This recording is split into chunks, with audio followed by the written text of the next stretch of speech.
Let's take a look at the highlights from the Titans-Bears game last week to give you a preview of what the Texans should expect and how the Bears might attack the Texans this week. Thanks to BetUS for sponsoring this video. All right. Under center, one of only several times in that game. DeAndre Swift showed some flashes, but not a great day running the football for the Bears. They didn't necessarily have time to try to establish the run. 4 tackles for a loss.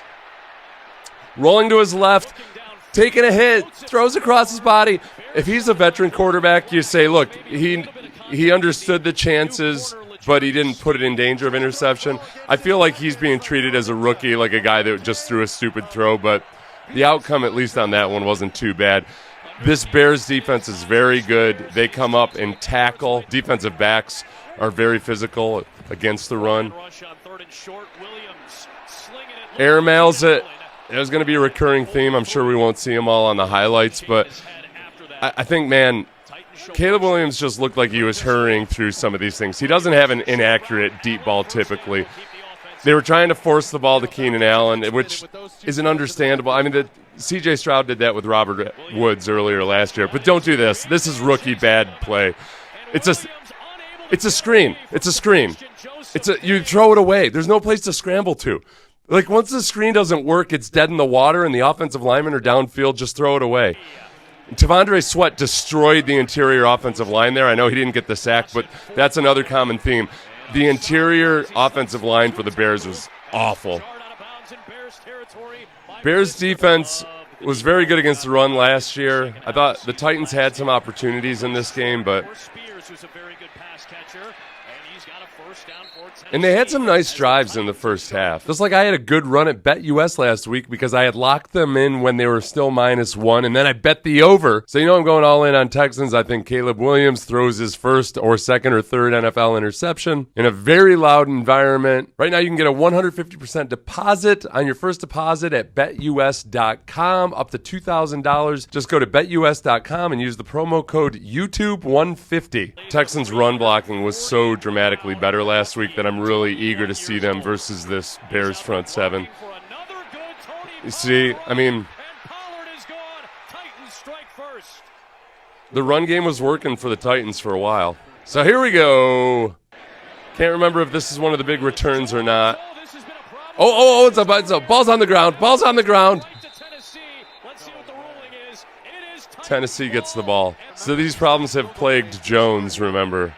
Keep that in mind. Smart move, just dump it. Don't take a sack. All right, Folk gets a field goal. Good for you. All right, rolling to his right. Then here you see some of what Caleb Williams can do. Really nice throw on the run. Doesn't move as well to his left. That was the old scouting report, really on any mobile quarterback. It's like force him to go away from his strong hand.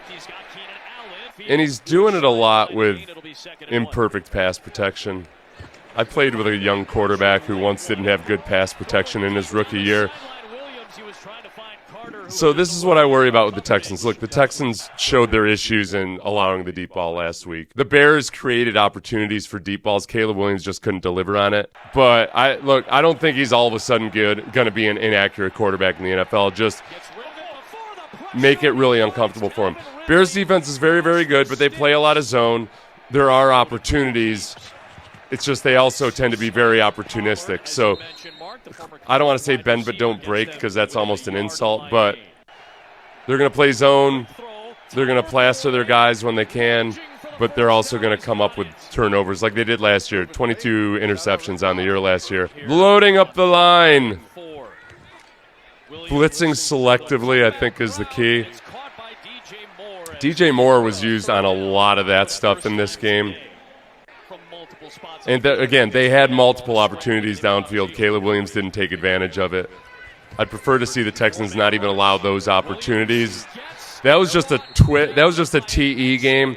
And again, the Bears' interior offensive line is an issue. I think a lot of the twists and stunts could work out really well with a four-man pass rush. There's really no need to blitz a rookie quarterback until you have to.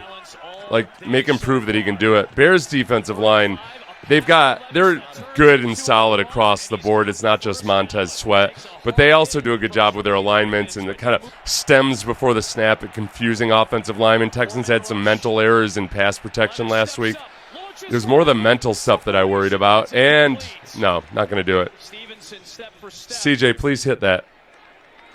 As we know, you don't do that. Did you guys check that bookmark?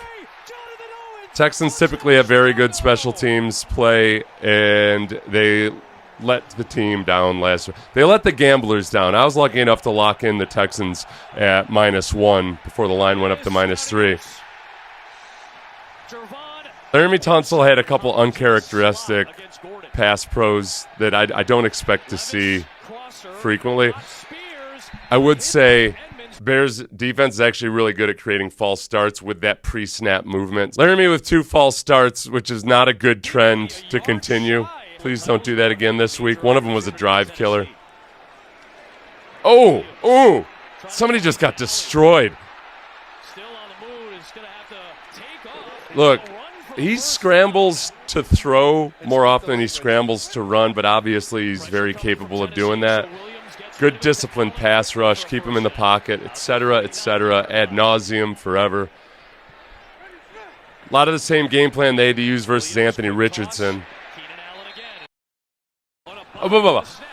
That's another weird thing, like rookiness. He was bobbling snaps a lot. I wouldn't call that as bad, but you see Allen kind of gimpy when he got up for there. All right, Santos El Santos for 50. Ho-ho! If you ain't from Hawaii, you ain't from me. Oh, that was the one. That was the one. The really nice edge rush by Spears. Look, bad pass protection is bad pass protection, but I think CJ's got better awareness than that. You know, another good thing Williams did today Another good thing Williams did was he didn't turn the ball over in this game. If you're going to lean on your defense and special teams, then don't harm them any further than just with your ineffectual offense. Don't turn the ball over. You see that?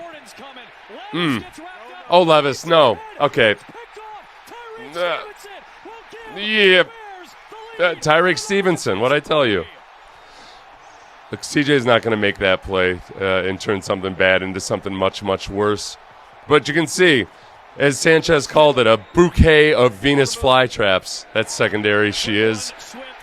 One thing I thought, in having him out of the gun so much, they didn't really offset it with a lot of play action or RPO or anything. Like there, at least they were running out of gun, and they did run out of gun, but not a lot of RPO or misdirection, the kind of stuff that really gave the Texans fits last week, even as the Texans did really well against the run. Yeah. You're damned if you do, you're damned if you don't. People want you to throw a bunch of screens to help out your rookie quarterback, but defenses know that that's what you're going to do. So you can see, look, Levis found opportunities downfield. It wasn't like he was completely and totally hapless all game long. He's just not consistent enough, and his decision-making is bad. CJ's very good against zone coverage. Just got to be smart about it. There you go.